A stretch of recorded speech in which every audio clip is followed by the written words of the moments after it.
రాజకీయాల్లో 40 సంవత్సరాలకు పైగా సుదీర్ఘమైనటువంటి అనుభవం కలిగినటువంటి శ్రీ నారా చంద్రబాబు గారు భారతదేశంలోనే #1 ముఖ్యమంత్రి అంటూ ఇండియా టుడే మ్యాగజైన్ ప్రకటించినటువంటి నేపథ్యంలో ఇండియా టుడే మ్యాగజైన్ ఏ ప్రాతిపదికన భారతదేశంలోనే నారా చంద్రబాబు గారు #1 ముఖ్యమంత్రిగా ప్రకటించింది అనేది మనం పూర్తి స్థాయిలో విశ్లేషణ చేసుకుందాం. ప్రస్తుతం మనతో పాటు ఉన్నారు ప్రముఖ రాజకీయ విశ్లేషకులు, ప్రముఖ సీనియర్ జర్నలిస్ట్ దుర్గా వడ్లమణి గారు. వారితో మాట్లాడదాం. దుర్గా, నమస్తే అండి. నమస్తే అమ్మా. దుర్గారు, ఇండియా టుడే మ్యాగజైన్ అయితే భారతదేశంలోనే #1 ముఖ్యమంత్రిగా నారా చంద్రబాబు గారిని ప్రకటించింది. ఏ ప్రాతిపదికన ప్రకటించిందంటే ఏం చెప్తారు? ముందు వారికి అభినందనలు అందజేద్దాం, ఆంధ్రప్రదేశ్ ముఖ్యమంత్రి నారా చంద్రబాబు నాయుడు గారికి. అయితే వారికి ఇదేం కొత్త కాదు.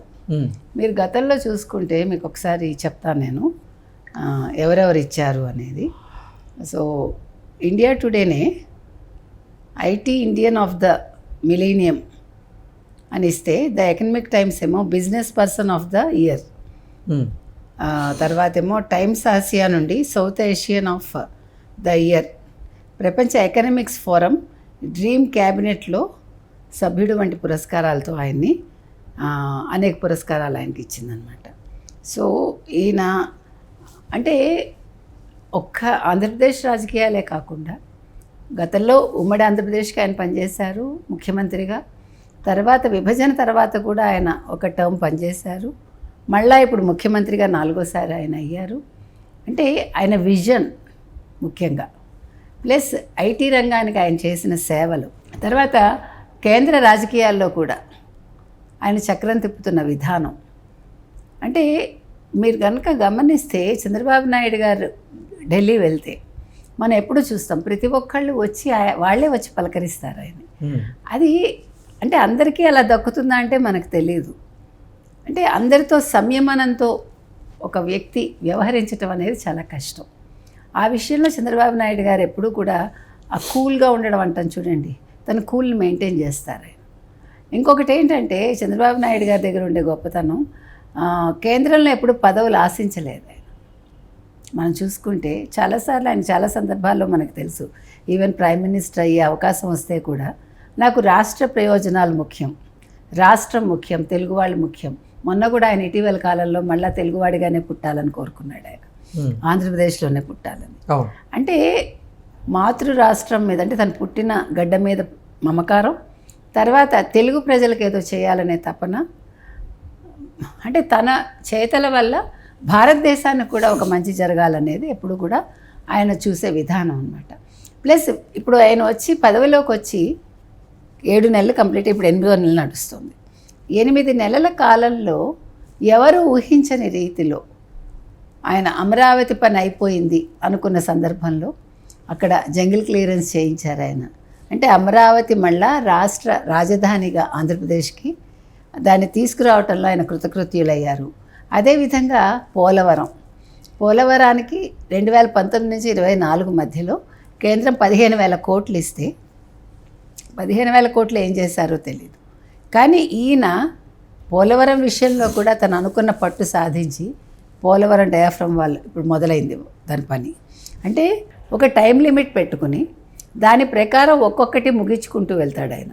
ఇంకొకటి ఏంటంటే, ఇప్పుడు నిధులు ఇచ్చినప్పుడు కేంద్రం నిధులు కేటాయించింది అనుకోండి, ఆ నిధులని దేనికి కేటాయించాలో దానికే కేటాయిస్తాడు తప్ప దాని దారి మళ్లించడు ఆయన. ఇక్కడ కూడా ఆయన మీద అవినీతి ముద్ర లేదు మీరు గమనిస్తే. తర్వాత విదిన్ నో టైం 6,47,000 చిల్లర నిధులు తీసుకొచ్చాడు ఆయన, అంటే పరిశ్రమల ద్వారా. ఓకే, 4 లక్షల చిల్లర ఉద్యోగాల కల్పనకి మార్గం సుగమమైంది. ఎందుకయింది అంటే 7 నెలల కాలంలో, 7 నెలల్లో కూడా మీరు ఫస్ట్ 3 నెలలు వదిలేసేయండి, 4 నెలల కాలంలో ఇంత సాధించడం అనేది it's not a small thing. తర్వాత ఆయన 134 సీట్లు తెలుగుదేశానికి తీసుకురావడంలో కృతకృత్యులయ్యారు.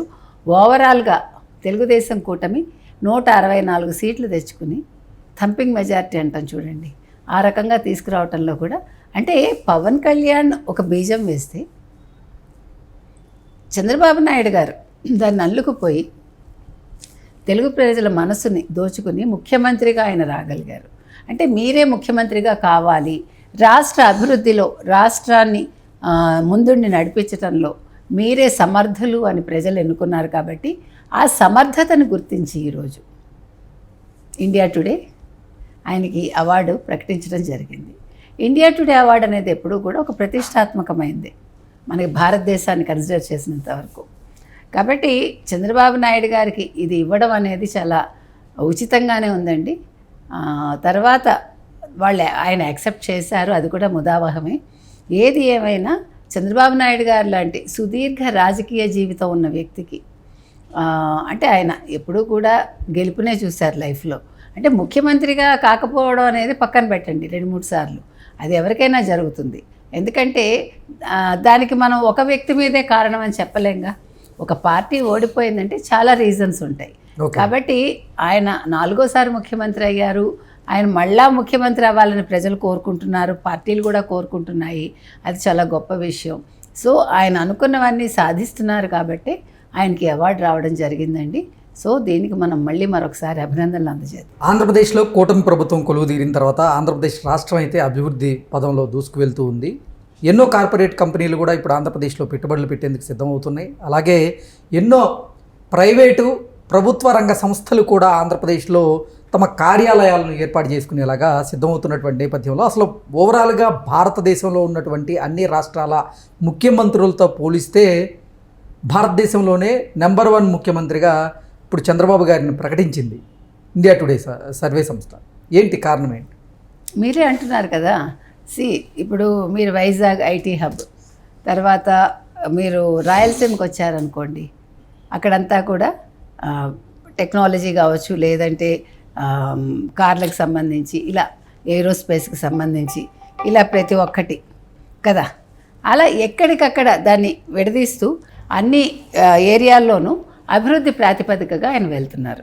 మీరు అన్నట్టుగా మొత్తం ఇవాళ భారతదేశంలోనే నెంబర్ 1 ముఖ్యమంత్రిగా ఆయన నిలిచారంటే ఖచ్చితంగా 74 ఏళ్ల వయసులో ఆయన పరిగెడుతున్న తీరు మన దావోస్లో చూసాం. మనం దావోస్ పర్యటనలో చంద్రబాబు నాయుడు గారి ప్రత్యేకత ఏంటో అందరూ గమనించారు. అంటే దావోస్ ఇవాళ కొత్తగా వెళ్ళలేదు, ఆయన 95 నుంచి వెళ్తున్నారు. కానీ ఎప్పుడూ కూడా ఆయనకు ఆ ప్రత్యేకత అనేది ప్రతి చోట దొరుకుతుంది. దానికి కారణం ఆయనలోని విజన్. ఇప్పుడు 2047 ప్రకటించారు ఆయన. 2020 అన్నాడు ఆయన. 2020 అన్నప్పుడు అందరూ నవ్వారు, కానీ ఆ ఫలాలు ఈరోజు అందరూ అనుభవిస్తున్నారు. అలాగే 2047 అని 47 వరకు ఆగకుండా ఆయన ఇంకా ముందుగానే 47కి రావాల్సిన ఫలితాలు తీసుకురావాలని చూస్తున్నారు. సో ఇవన్నీ బేస్ చేసుకుని ఇవాళ చంద్రబాబు నాయుడు గారు నెంబర్ 1 ముఖ్యమంత్రి అని ఇండియా టుడే ప్రకటించడం జరిగిందండి. అంటే ఒక నిరాటంకంగా నిరంతరాయంగా ఆయన అల్లుపెరగని పోరాటం చేస్తున్నాడు కాబట్టి, ఆయన రాష్ట్రం ప్రయోజనాలే ముఖ్యంగా ముందుకు సాగుతున్నారు కాబట్టి 5 ఏళ్ళు ఒక పరిపాలనలో, వైసీపీ పరిపాలనలో రాష్ట్రం ఎంత నష్టపోయిందో 30 ఏళ్ళు వెనక్కి వెళ్తే ఈయన ఒక 7 నెలల కాలంలో దాన్ని చాలా ముందుకు తీసుకెళ్ళడానికి ఆయన కృషి ఆయన చేస్తున్నారు. కాబట్టి ఇవన్నీ గుర్తించి ఈరోజు ఇండియా టుడే ఇవ్వడం జరిగిందండి ఈ ప్రతిష్టాత్మక అవార్డుని. సో వారు ఎప్పుడు కూడా నెంబర్ 1గానే ఉండాలని, నెంబర్ 1 ముఖ్యమంత్రిగా, నెంబర్ 1 రాజకీయ నాయకుడిగా ఆయన కొనసాగాలని ఆశిద్దాం. ఓకే అండి, థ్యాంక్ యూ సో మచ్.